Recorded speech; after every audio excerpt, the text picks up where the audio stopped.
Morning everyone. It's Sunday morning, June the 9th. Got a dog barking here at 5:15 here in the morning. Heading up the mountain trail or road here. Some may call it a trail because it's dirt and rock, but it is a road to Santiago and Santo Tomas, Barotac, Viejo, Iloilo. Good morning everyone. It's upset because it hears me in English.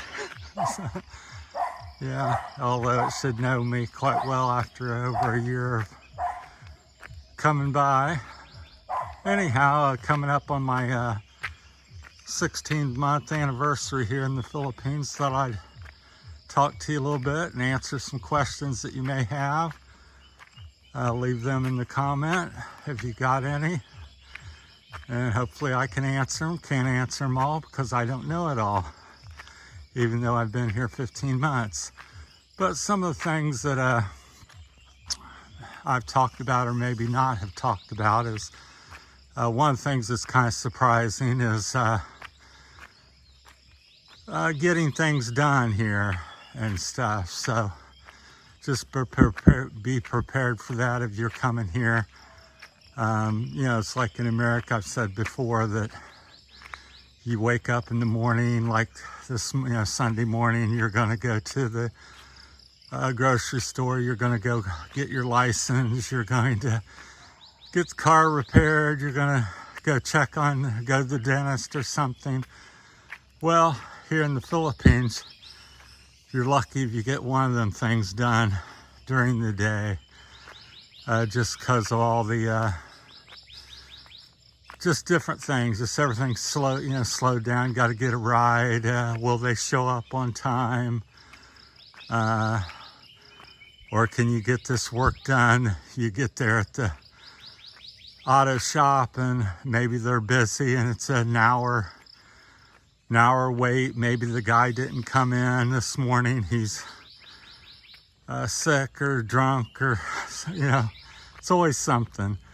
So just prepared for that. It is what it is. Here comes somebody, a motorcycle behind me. But, so just be patient and roll with it. And I think that's the best advice here in the Philippines is bring your patience. It's not, usually it's probably not going to be like where you come from, wherever it may be, and adapt to it and get used to it. And because you can get mad, you can jump up and down, you can throw money at it. It really doesn't make much difference.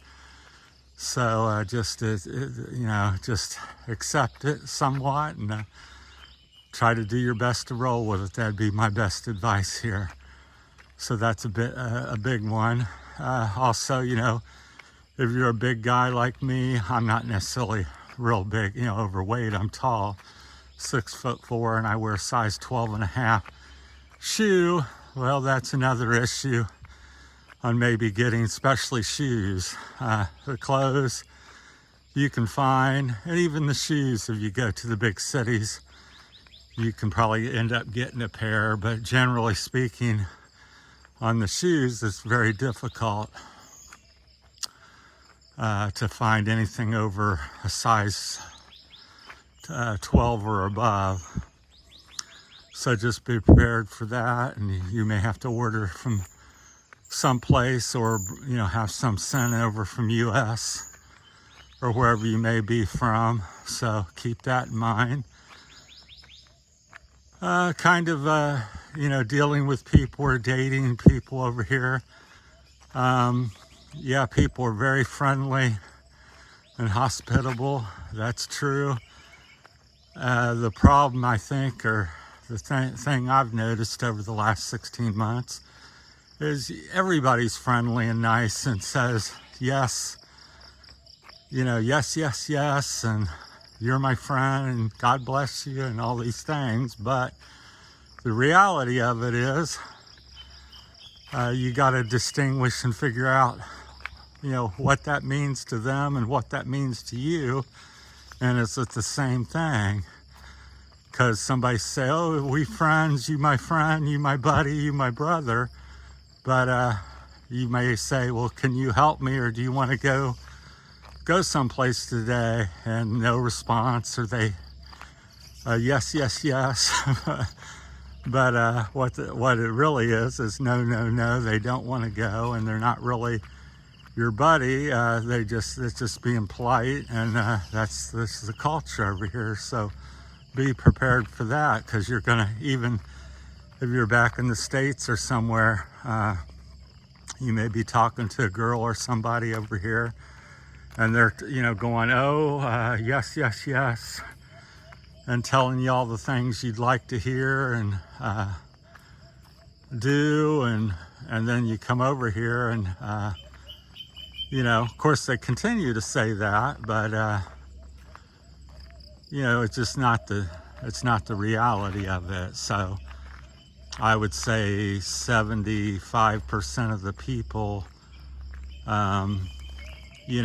everybody's like I said, everybody says things, but 75% or some number doesn't carry through.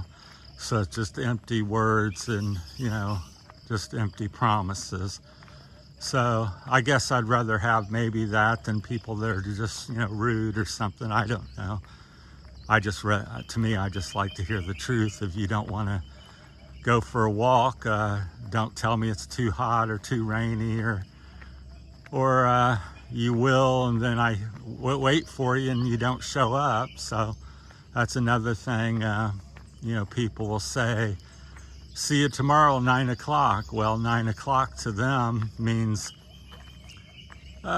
you may not show up. Got 25-50% chance of that. You got another 25% chance or 50% chance that they're just going to be usually on average it's about 1 hour late. So kind of get used to that and be prepared for that. It's just really laid back and easy going. We're going down the mountain. We just come up, and so we're going down. That's the bay or ocean over there. So it's quite beautiful. So, and that's one of the positive things here. Depends where you live, but most places, you have some sort of beautiful view, or like this road here, just lots of trees still, which is unusual for this part of the Philippines, because most of them's being cut down. But this road at the moment has quite a few trees, which I really enjoy. Makes you think, well, this is the Philippines. It's what everybody kind of expects when they come to the Philippines, but that's not the way. At least 50% of the Philippines is not this way. It's really, trees are gone and developed, or just, into fields or something. So it's being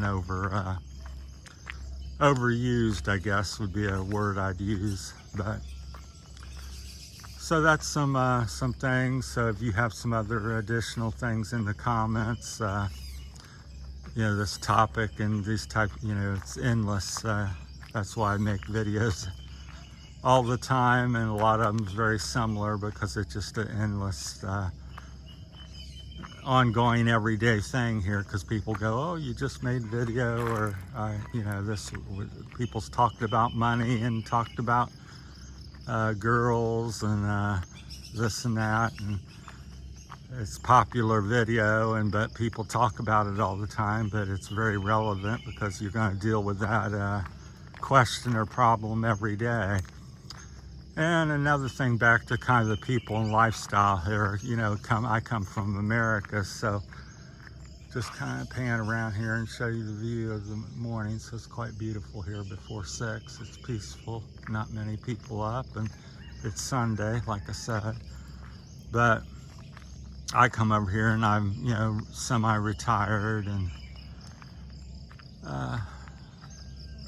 have the more leisure where I can, go do things, which is what's kind of popular in America, where people, jog or have hobbies, basketball, whatever it may be, golf, tennis, that type of stuff. And over here, I've what I've found here, again, my experiences here in the province, is very few people do things like that. So even though I'm 62, I struggle to find friends or people to do things with. Now, it's not so bad if you're wanting a 5, 10, 15-year-old and you go down to the Barangay Hall and there's usually somebody shooting basketball, which is the country's, I think, #1 sport, surprisingly or not.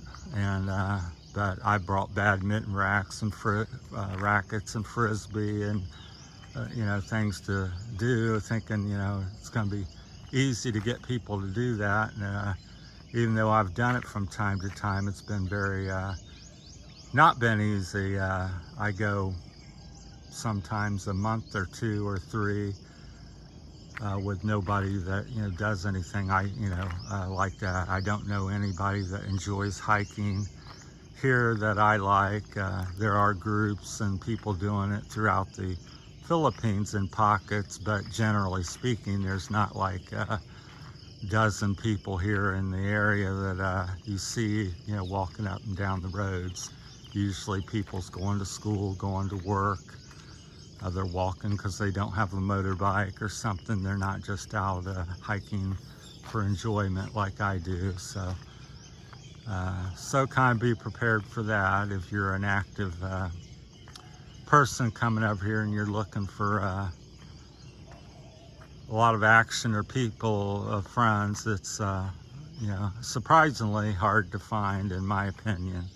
So just like I said, my experience. So yours may be different, in the city, or if you're really adventurous and you're willing to travel, you can find a lot more people, because there's some hiking groups here. And if I'm willing to travel to another island and spend a week or whatever going someplace, then you can get on there. Of course, then you pay to do things like that. It's pay to do sort of trips. People get groups together, and of course I guess they make money on that. So I'm more one-on-one or a small group, and just you're hiking, bring your food, bring your water, and let's go. It's free, and we're friends, and let's go. So, and we'll leave on the last topic. Over there's Negros Island. You can kind of see it back behind the other island. It blends in with the clouds a little bit.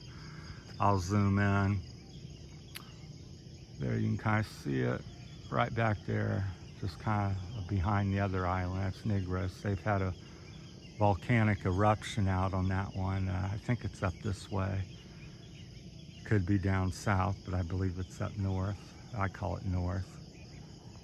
But anyhow, so that's another thing, different things like that, earthquakes. I haven't experienced one of them, but there's an active volcano over there that's exploded this week, and I think it's 28,000 people that's been disrupted and affected by it. I don't think there's been any deaths that I'm aware of. Shot supposedly ash and everything up about 3 to 5 kilometers up in the air, so that's pretty big. I don't know much about them, but that's another thing over here. Be prepared for just different experiences, because in America, not too much, out Mount St. Helens are out that way. There's some volcanoes, but generally speaking, it's much more active here. I think they have 24 active volcanoes here in the Philippines area. So nothing on the Visayas Island where I'm at. So relatively safe from a lot of things here, I suppose. All right, that's my time. Thanks for watching. Appreciate everybody. That's my 16 months of review here in the Philippines. Just some things I thought of as I walked up the mountain this morning. So everybody take care. Thank you. Have a great Sunday, and whatever day of the week it is, wherever you're at, just have a great one. So thanks for watching. That's it from Terry's Philippine Journey. Bye.